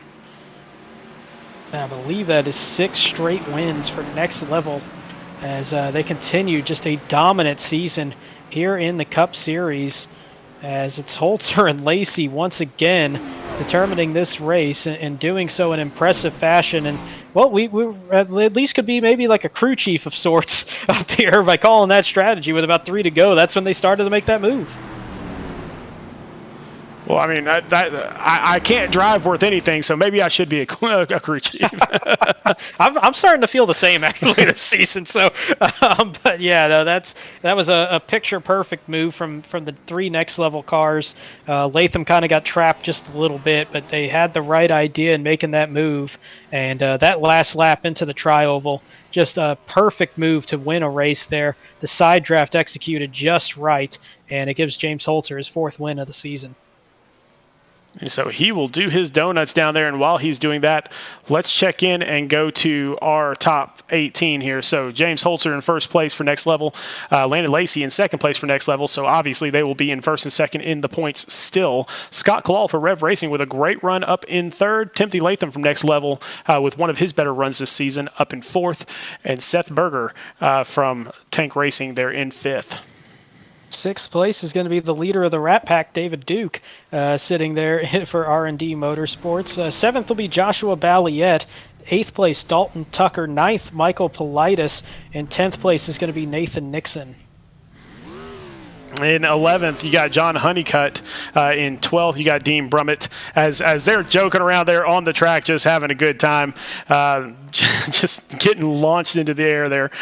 Dean Brummett in 12th as an independent. Reese Schaefer in 13th for Tank Racing. 14th is Tristan Bailey, also an independent. And 15th place, Nick Gowen from Next Level Motorsports. In 16th place, we'll have Tank Racing's Max Service. Brian Mabry will be in the 17th spot. Emerson Arden, our bubble driver entering the race, will finish in 18th. Chris Mathis in his debut will finish in 19th. And Tyler Markle, up from the Xfinity Series, will round out our top 20. All right. Well, after another great race here in the Cup Series, let's see if we can't get a couple of these guys up here for interviews. We will start off with Scott Kalal from Revved Racing as we pull him up into the broadcast booth. Scott Kalal, Sean Griffith, and Brandon Domain up here in the booth, man. You got a copy? Got you guys. Well, man, great race there tonight. I mean, again, just you were always up there in the top 5 the entire time. And we mentioned that you were kind of one of those guys in the series that you don't ever really talk about them that much, but there you are. Yeah, I don't know. I tend to like these plate tracks. I always seem to put myself in a good position, but we all know anything can happen at these tracks. And I was pretty content riding on the bottom until, the very end. I was trying to avoid going up top. It seemed like that lane would get a run and just stall out. But I had Dalton behind me, my teammate, and got a run, so I decided to step out there, and he did a hell of a job pushing me. He started to overheat a little bit, so he had to back off. Whether we would have got past Holzer and Lacy or whoever was on the bottom there, that would have been tough, but we'll take it. That's 3 straight top 10s, and we can take that momentum hopefully into the playoffs here. And speaking of it, it really feels like this season it's kind of mirroring last season a bit. We're just kind of biding your time and just making as much ground on the points as you can, just doing the most that you can each week, and then getting to the playoffs and possibly putting together another run like you did last season. How do you feel coming up in these final couple races before we get to that cutoff to the playoff? Yeah, I'm feeling really good about it, actually. The tracks that are coming up are a little bit, kind of wild cards. And then Talladega here tonight is a wild card in and of itself. I knew I had the points race, but I mean, you can't really do that at Talladega, but a good points day nonetheless. Definitely want to thank Revved Racing for bringing me on this season, Adam and Greg, and our sponsors, along with MacArthur Ford, Sparkle and Shine, and Silverback Tax. Well, man, you kind of took my question there about your sponsors, but that's all right. Hey, how do you feel going into next week at Charlotte? I don't know what package we're running there this time, but that car was extremely tough to drive last time. It just plowed all the way off the corner, so I'm going to have to put in some time to figure it out this week because I burned up the right front tires last time we were there. So it's going to be, I don't know, I don't feel overly confident, but we'll put in some work this week and hopefully we feel good come Sunday. Well, buddy, take a little bit of time and go celebrate with your team and then get right back to work as we head to Charlotte next week, all right? Awesome. All right, have a great night. Thank you guys for a great broadcast. Thank you, sir. All right, we will go down and pull up Landon Lacy up into the booth here. Landon Lacy, Brandon, and Sean up in the booth, man. How's it going? Going good, man. Are y'all entertained or what? That was awesome. I mean, we were just talking about how boring it is that you guys keep on coming in first and second place in every race. Well, we had to make it a little bit interesting tonight, but yeah, another good run by Next Level Motorsports. Just seems like even at tracks that it kind of is a crapshoot that we can always find ourselves up front. So, good win for James. And again, another great points night for the team. And I was real interested to see how that coming off turn 4 when y'all got side by side. I was curious to be about how aggressive y'all were going to be with each other, and still kept that clean. But knowing getting side by side there, how close was that for you inside that car coming up to the line? I mean, it wasn't as close. It wasn't as close as I wanted it to be. I think I made the move just a little bit too soon. Got a good run off forward, and he just side drafted me back and. Coming out of that tri-oval with that little bit of higher banking, he had the run off, but I wanted to race him because it's like we've been talking about the past couple of weeks. It's getting down to crunch time for the playoffs, and me and him are up top, so we gotta try our best to at least try to finish ahead of him, but in no way was I gonna try to door him or anything to. Keep him from winning because that's my teammate. I'm not gonna do that. Well, man, who would you like to thank here tonight? As always, I like to thank Mid-South Coating Customs, or Mid-South Coating Company. My bad. I keep calling it that. I don't know why. Got a new one on the car this week. It's actually something that I do. It's called Competition Designs. If you're looking for a paint, just hit us up. Right now, we're only in SRN right now, but if there's anybody out there that would, like a paint, let me know. Starting off at $5 a paint for one car, and then I'm also doing a bundle deal. Kind of made a new paint for tonight, kind of to debut my abilities. So if you need anything, just let me know. Thanks to Next Level Motorsports, James, Tim, Gabe, Nick Gowen. Thanks to those guys for all the hard work that they put in week and week out. Thanks to my broadcast team that I work with. You guys do a great job every week. And thank you to everybody that's got me here to this point. All right, buddy. Well, congratulations on another great finish. And we're going to take a look at the standings and everything here a little bit later. I think you may have just pointed your way into the playoffs. All right. Sounds good. All right, buddy. Well, have a great night. Yes, sir. Thank you very much. And let's go and grab our winner. See if I can find our winner. There he is. I was about to say, he didn't go anywhere. I know he knows that there's an interview coming up. All right, James Holzer, Sean and Brandon up in the booth, man. How's it going? Man, it is going good. How is it going with you, Sean? It is going great. So tell us about your race. How was a race? Parked it on pole.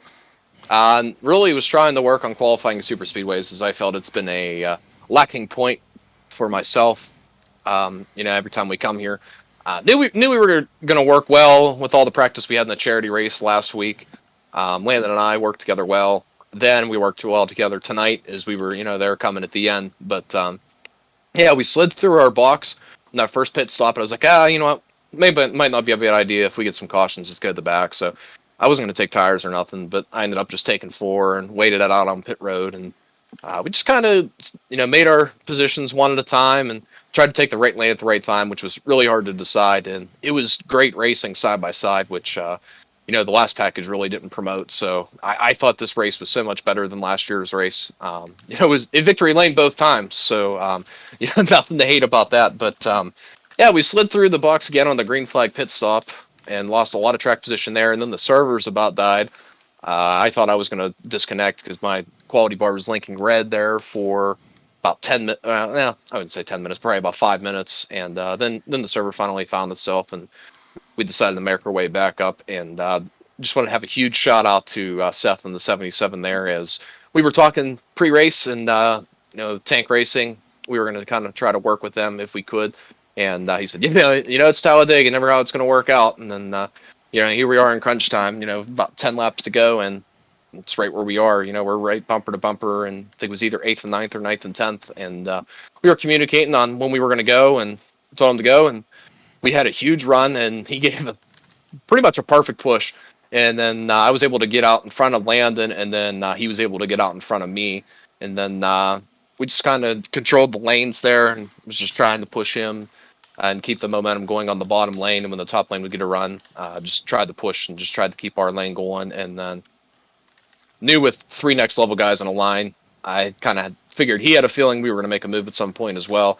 And we bounced up to the outside there and couldn't pull Tim with us, but awesome he was able to get P4 at least out of that, as that could have ended a lot worse. Being caught on the outside, with not the right push car can really be detrimental. But, coming to the last lap there, I knew Landon was going to make a move. Going back to that charity race, the guy passed me on the inside through the tri-oval, and I was able to side draft and pull up the wall and pass, and was able to do the same thing again here. So awesome to park this thing in victory lane for the 4th time this season. It's been a dream year. I just can't believe everything that's gone on. I'm just trying to ride it out as much as I can. Well, it's definitely been a tremendous start for both you and Landon Lacy. We think that you've gotten pointed into the playoff possibly here after this race, but you answered a lot of my questions there already. So I'll just ask run through the old sponsor list like always. It seems like every week we're getting them, but give you that time again.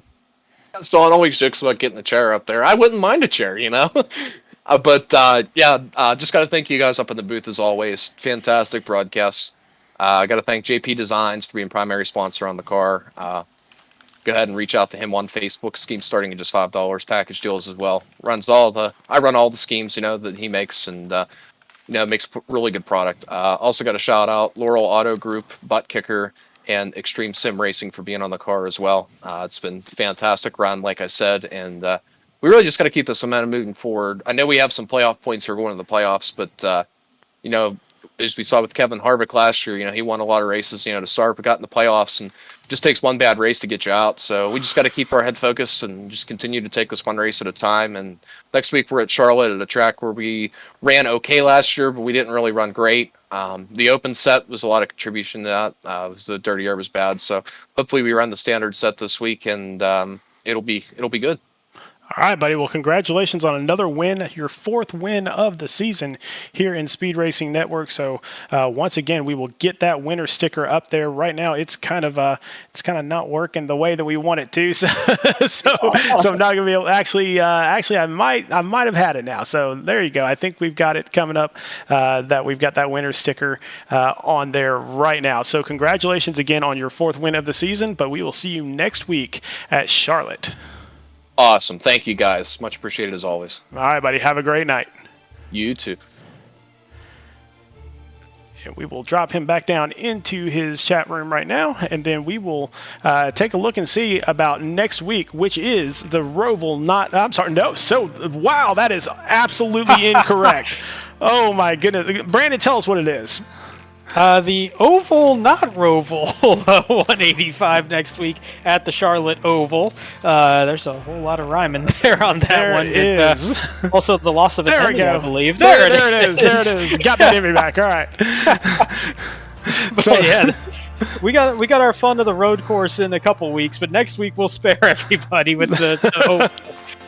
Oval, not Roval, 185 at Charlotte next week, Sunday, September 26th at 8 p.m. Central. But our very next race will be the Truck Series going to the Oval. And again, it's week 10 for them, week 11 for everyone else because of the rain out situation that we had that we talk about with the iRacing glitch. But the Oval, not Roval, 125 at the Charlotte Oval. What do you expect to see there from the trucks? That's going to be real interesting. You know, we see some good racing at times at Texas and Atlanta, very similar tracks, but Charlotte really wants to run a lot narrower, and we've seen some aggressive driving from the truckers this season, and I wonder if we're going to see that again. Hopefully we get some good side-by-side racing in the process. But yeah, that's a tricky track for some guys here. So we're getting close to the playoffs. Hopefully we see some good, clean racing there. Well, definitely come out and join us on Wednesday, September 22nd at 9 p.m. for the Oval, not Roval, 125. But as always, for myself, Sean Griffith, for Brandon Domain, for everyone here at Speed Racing Network, as always, we like to remind you to go faster.